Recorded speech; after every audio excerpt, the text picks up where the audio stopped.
মাধ্যমিক চতুর্থ সেমিস্টারের ইতিহাস সাজেশন মানেই সিরাজুল স্যার।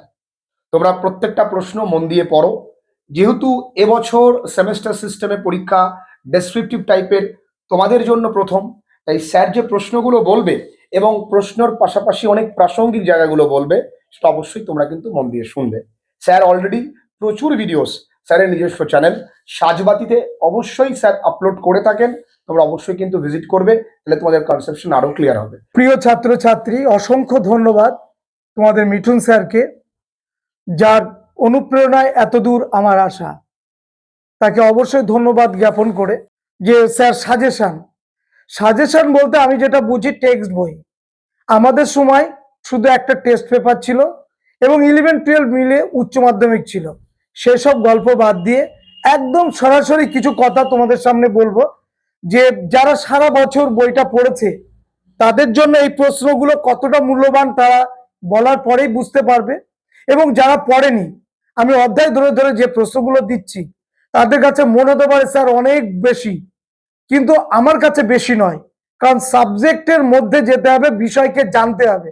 কোন প্রশ্ন আসবে কোন প্রশ্ন আসবে না সেটা তুমিও জানো না, আমরাও জানি না, কিন্তু অভিজ্ঞতার নিরিখে আমরা এই প্রশ্নগুলো তোমাদের দিয়ে থাকি।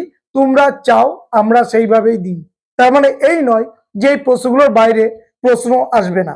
তো সুতরাং আমার মনে হচ্ছে যে প্রশ্নগুলো খুব ইম্পর্ট্যান্ট, যে প্রশ্নগুলো এবার খুব আসার মতো, সেই প্রশ্নগুলো কিন্তু আমি দিয়েছি।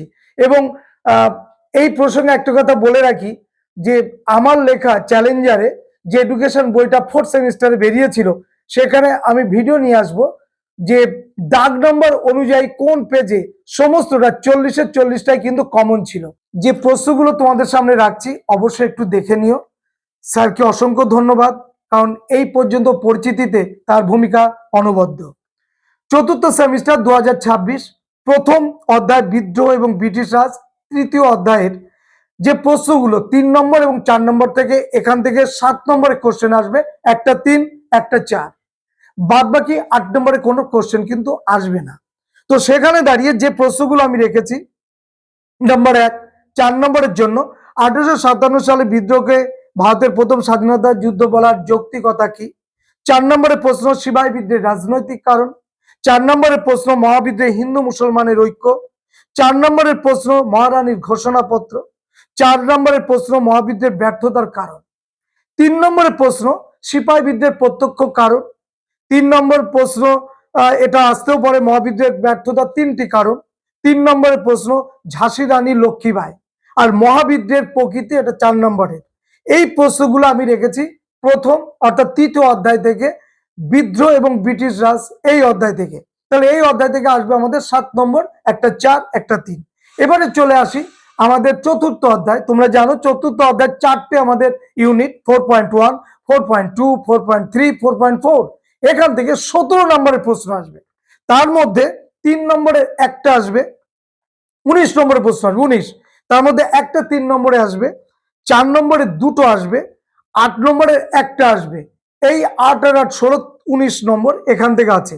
তো এখানে 4.1 থেকে কোন প্রশ্নগুলো খুব গুরুত্বপূর্ণ, লখনৌ চুক্তি 1916 কি 3 নম্বরের জন্য। 3 নম্বরের জন্য ভারতের দ্বিজাতি তত্ত্ব বলতে কি বোঝো। 3 নম্বরের জন্য সিমলা দ্বৈত কি। 3 নম্বরের জন্য মুসলিম লীগের লাহোর প্রস্তাব বলতে কি বোঝো। 4 নম্বরের মাত্র একটা দিয়েছি, প্রশ্নটা হিন্দু মহাসভা কে কবে প্রতিষ্ঠা করেছিল, এর উদ্দেশ্য কি। 8 নম্বরের 4.1 থেকে মাত্র দুটো কোশ্চেন আমার কাছে মনে হচ্ছে ভীষণ ইম্পর্টেন্ট। আলিগড় আন্দোলন কি, এই আন্দোলনে সৈয়দ আহমদের ভূমিকা লেখো। এবং আরেকটা প্রশ্ন মুসলিম লীগ প্রতিষ্ঠার পটভূমি। কমপ্লিট 4.1। 4.2 থেকে আমি 3 নম্বরের 3টে প্রশ্ন রেখেছি। নাম্বার 1 সুরাট বিচ্ছেদ 1907, জাতীয় কংগ্রেসের উৎপত্তি সম্পর্কে সেফটি বাল্ব তত্ত্ব কি।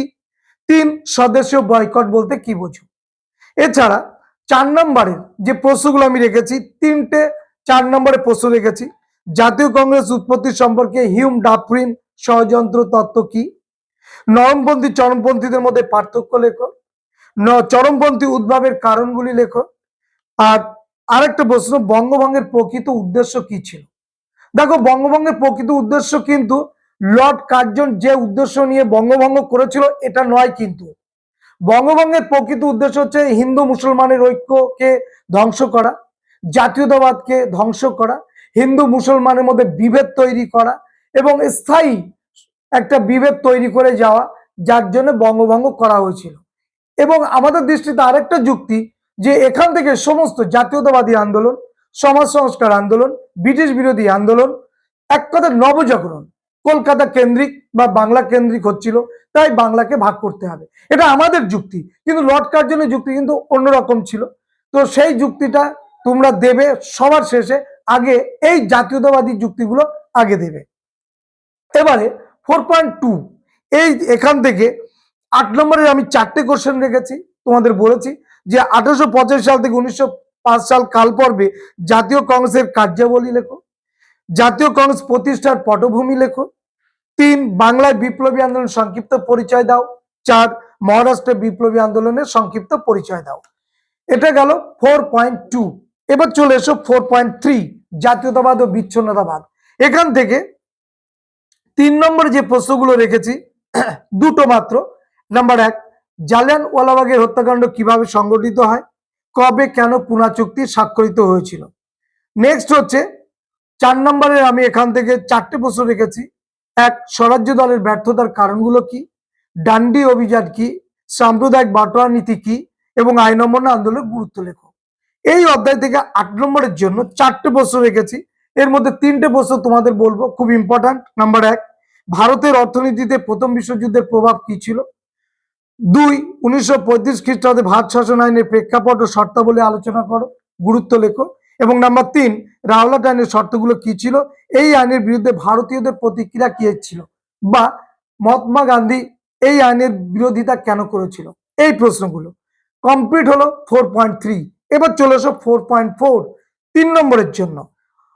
ত্রিপুরী সংকট কি, রশিদ আলী দিবস কবে কেন পালিত হয়, ক্যাবিনেট মিশন বা মন্ত্রী মিশন কি, প্রত্যক্ষ সংগ্রাম বলতে কি বোঝো, দি গ্রেট ক্যালকাটা ক্লিং বলতে কি বোঝো, ভারতের স্বাধীনতা আইন কি। কমপ্লিট। এবার চলে এসো 4 নম্বরের প্রশ্ন 4.4 থেকে।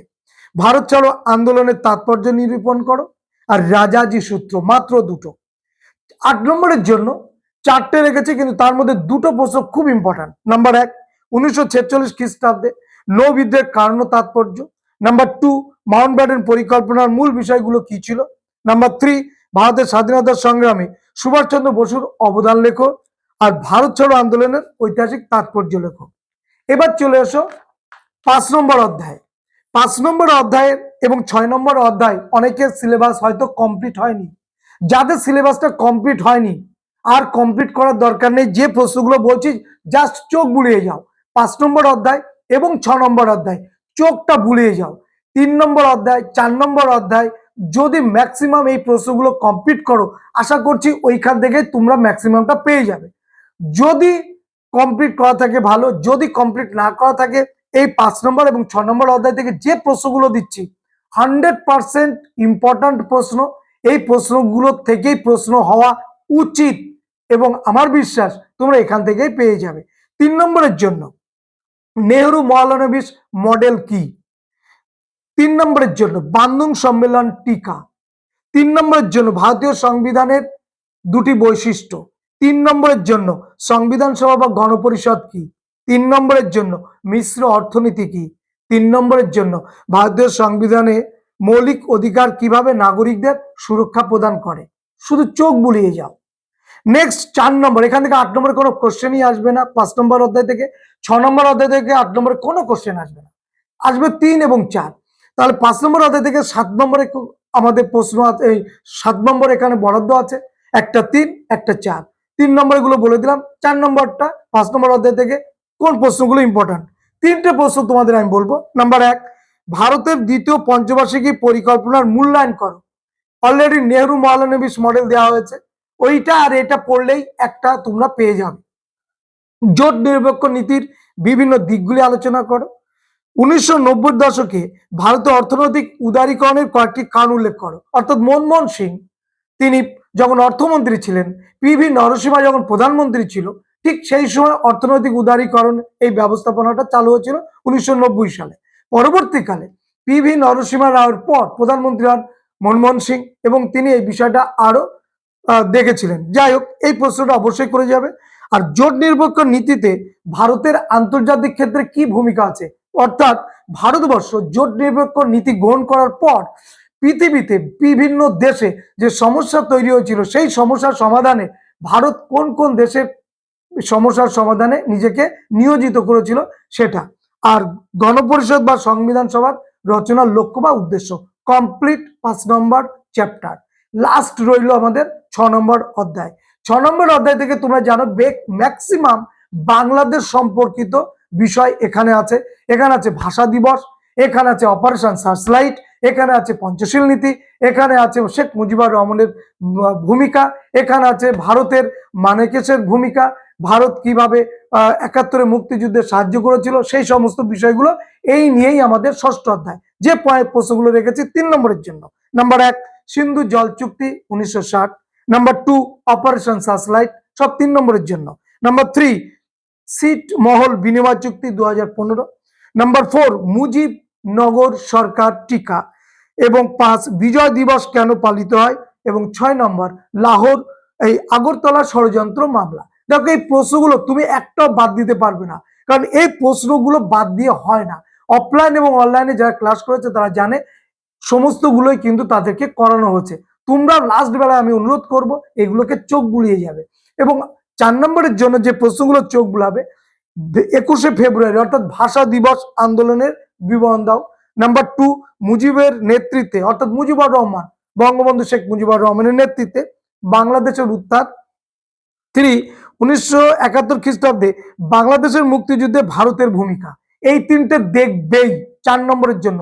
আর 3টে প্রশ্ন তোমরা দেখে যেতে পারো: শেখ মুজিবুরের 6 দফা দাবি, সিমলা চুক্তির 3টে শর্ত, আর বাংলাদেশ স্বাধীনতার সময় শ্যাম মানকেশের ভূমিকা কি ছিল। অবশ্যই এই চ্যানেলের তোমরা সঙ্গী, তোমরা সাথী। আর এই যে প্রশ্নগুলো করে দিলাম এগুলো ওই চ্যানেলের মতো যেন গায়ে লেপটে থাকে এই প্রশ্নগুলোর উত্তরগুলো। এগিয়ে যাও, লার্নিং ফ্রেন্ডলি লার্নিং যেমন তোমরা সুন্দরভাবে এগিয়ে নিয়ে যাচ্ছ, এই প্রশ্নগুলোকেও দেখে তোমাদের জীবনটাকে এগিয়ে নিয়ে যাবে সেই বিশ্বাস, সেই আকাঙ্ক্ষা রেখে আজকের ভিডিও এখানে শেষ করছি। সবাইকে ধন্যবাদ।